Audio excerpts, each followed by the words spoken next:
Joining us now to review some of the headlines of today's newspapers from around the world is Arise News analyst Emmanuel Ifeni. Great Malabite, good morning. Good morning, Ruben. Good morning, Rufai. Morning, sir. Good morning, Adesu. Good morning. Yes, let's start the review with this day, Nigeria's newspaper of records. Well, we all have orange ties. Yes. Oh. Okay. Maybe telepathy there. Now, these day newspapers, Nigeria's newspaper of records, the lead story you can see there. 2023, who leads Nigeria? Yes, with 59 days to the 2023 presidential election.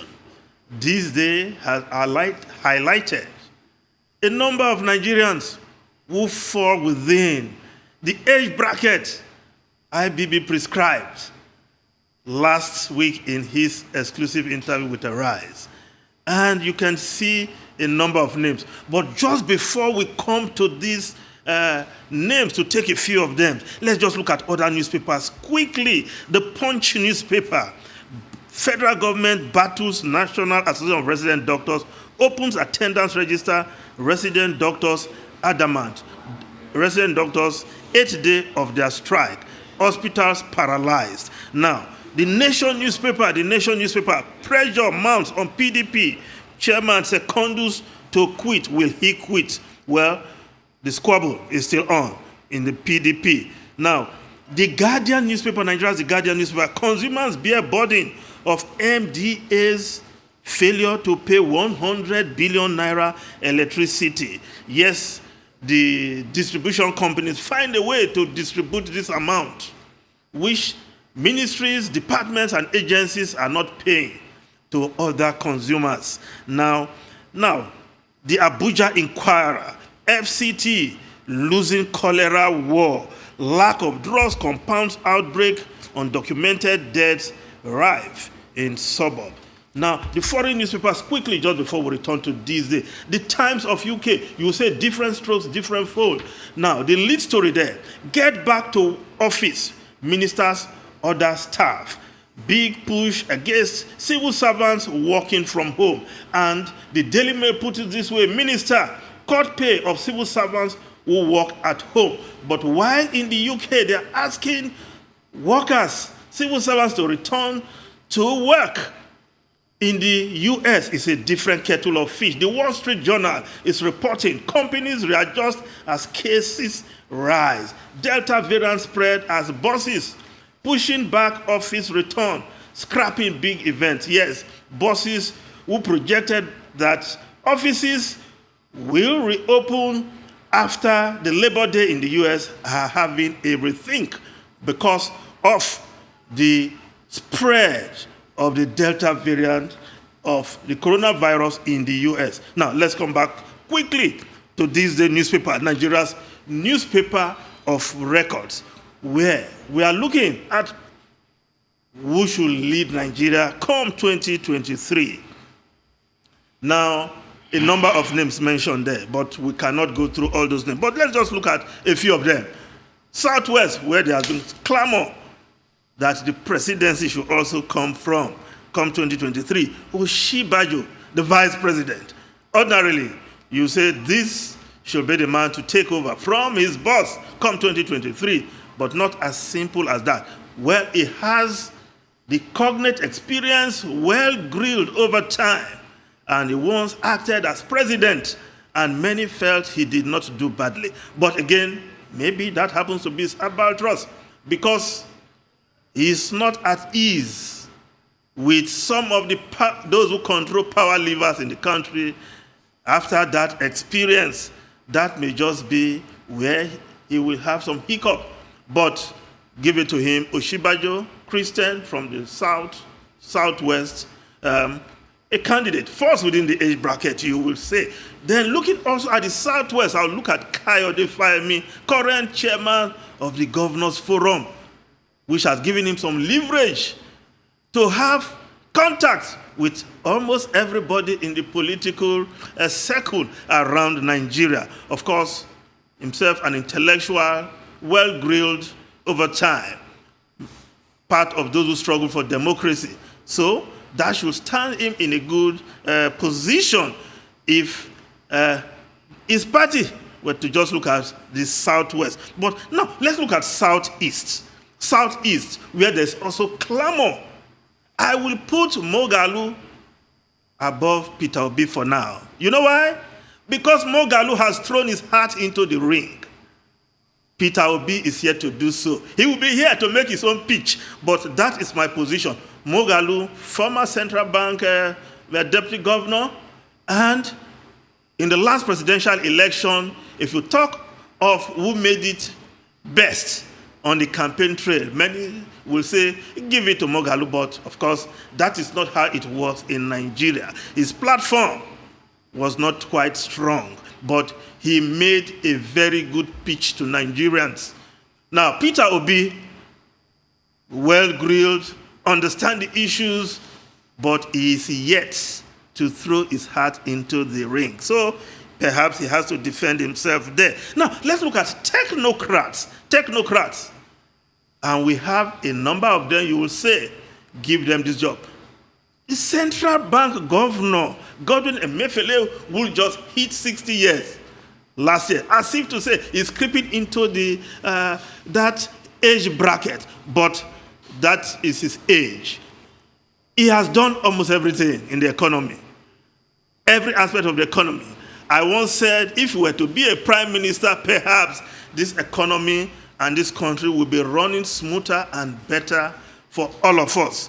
So, Emefiele, we all know him. He has intervened in almost every aspect of the economy, and he's doing so with much credit. Then, another technocrat I will look at, Akinwumi Adesina, the president of the African Development Bank.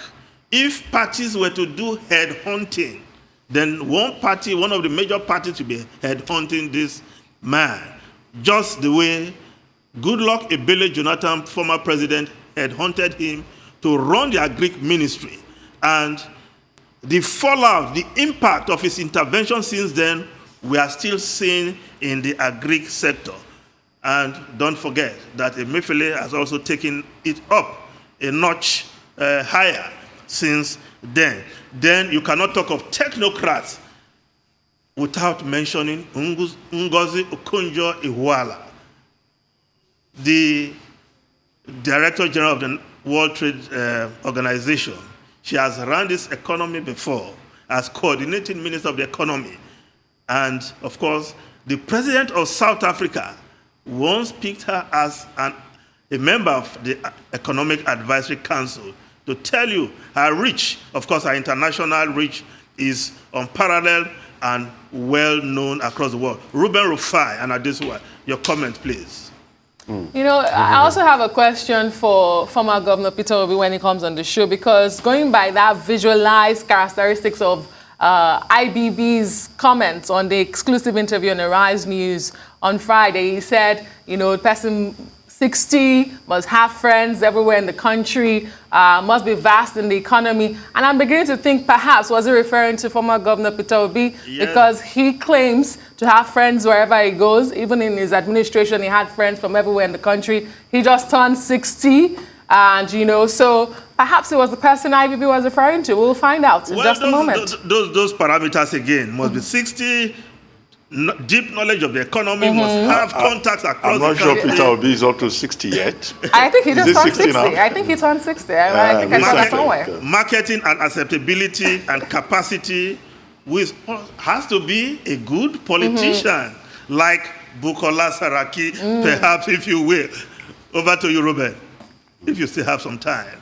Well, I don't know. This is a tough one. Because in the first place, you know, if you look at the selection on the front page of this day, yes, it looks like persons have been chosen on the basis of, one, their visibility, and also on the basis of their accomplishments in various fields. And I looked at it and I said, is it that there is nobody, no technocrat in the media that can be part of that list?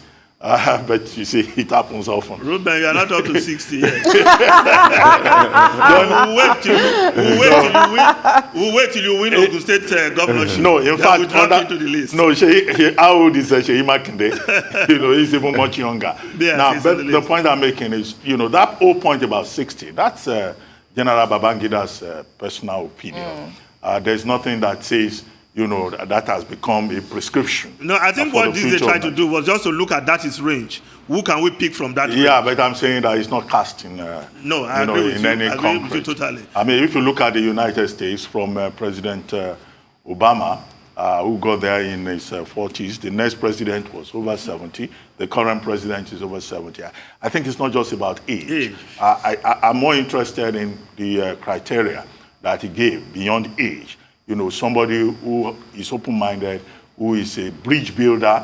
I think that's important. Somebody who understands basic economics, who will even know something as basic as the difference between foreign exchange and foreign reserve, not to go and have a Nigerian president who cannot have, a successful conversation with, economists or understand economic documents. I think in that regard, the former president was also spot on. And he talked about somebody, who really means well for the country. Well, how do you really assess that? The knowledge is important. Being a bridge builder is important. But the key things will be the platform. No matter how gifted you may be as a technocrat, all the persons that are on that list, on that front page, they are all accomplished persons. But if you don't have the right platform, and if the politics of selection does not favor you, because if, for example, it emerges that the zoning will be to the south, it means that about a quarter of that list will be automatically eliminated. The second elimination point will be the political party, the platform on the basis of which, on which they are running.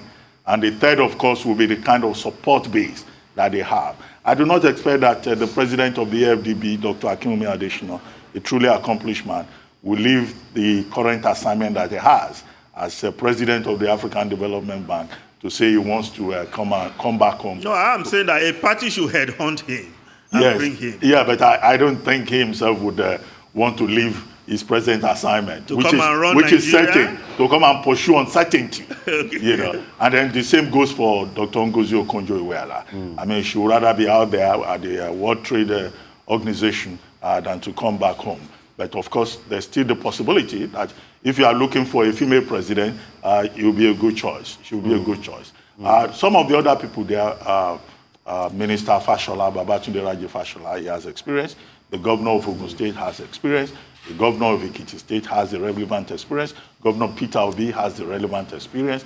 And if you are looking out of the box, a man like Atedo Petersai will run Nigeria competently. He's been focusing on the Nigerian question for a very long time, and he knows the issues. But would the presidency be zoned by any political party to the south-south?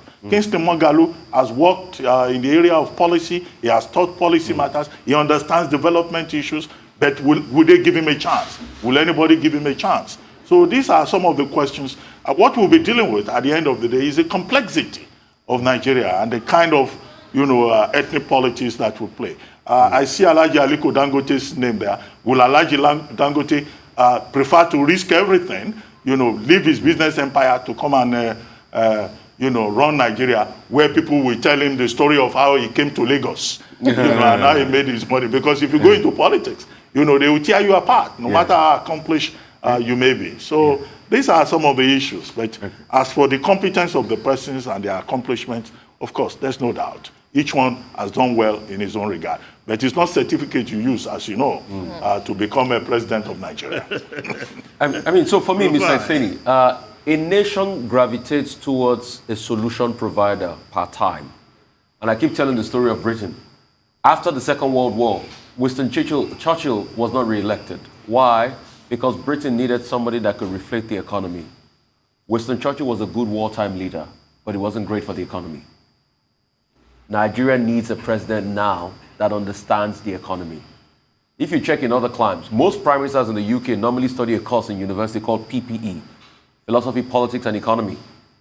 because you must have a rounded understanding of economy. I think it's only Boris Johnson that studied classics, or Theresa May that had a degree in geography, I think, and Tony Blair that had a degree in law. You must have a rounded knowledge about the economy. The economy is important. You remember, I think it was Louis XIV and Jean Law, the argument they had about l'état c'est moi, l'économie c'est moi. So a clear understanding of how the economic mechanism works is a prerequisite for any president. And at a point where 33.3% unemployment rate, over 100 million people in poverty, the economic indices are stark, you need a president that understands the economy, that can sit down with an economic management team and have debates with them on economic formula for the economy. Secondly, you need a president that has a spread, that has friends across board. Because Nigeria has become a very tribalized society. So you must be able to reach across board. If possible, a president that has a knack for languages, that can hold a rally in Kano and speak a little of Hausa, that can hold a rally in Lagos and speak a little of Yoruba, that can hold a rally in Imo and speak a little of Igbo. Rufai, you are adding another dimension. You know, that has a bit of all of those things. Language is really very important. I don't see, in a time where Nigeria is very polarized, why leaders, we can have very, polyglots as leaders. You know, the likes of the Nnamdi Azikiwe could speak Igbo, could speak Hausa. Yeah, but it's not something you learn overnight. So I'm just saying that it's not really that it's a prerequisite. Yeah, because Azikiwe you mentioned was born in the north, it's yes. Igbo. Yeah, so that's why I talked about spread. So you can understand why. That's why I talked about spread, you know. But if you say that the likes of Ojukutu could speak Igbo, could speak Yoruba and the likes, you know, and could speak Igbo to an Hausa. So, and thirdly for me, will be a president that can fix the problem of insecurity in the country. But it has to have a multi-pronged approach of economic empowerment and social mobility to fix insecurity. That's the approach that the president should have. So for me, those three things called the economy, the president can fix the insecurity challenges and reflect Nigeria and set it up on the path to success. Because I believe that if we get leadership right, Nigeria can bloom again in 4 to 8 years. This country is not a hopeless case. Well, just before we go, footnote. I hope we'll never have a president who will come and say, l'état c'est moi. I'm the state. No, that's not the kind of president we want. No. And as for education, John Major had only secondary school education, and he became British Prime Minister.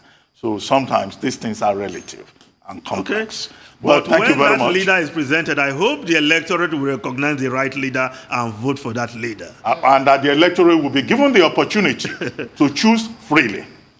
So these are also very... Thank you very much, Emmanuel Elfeni.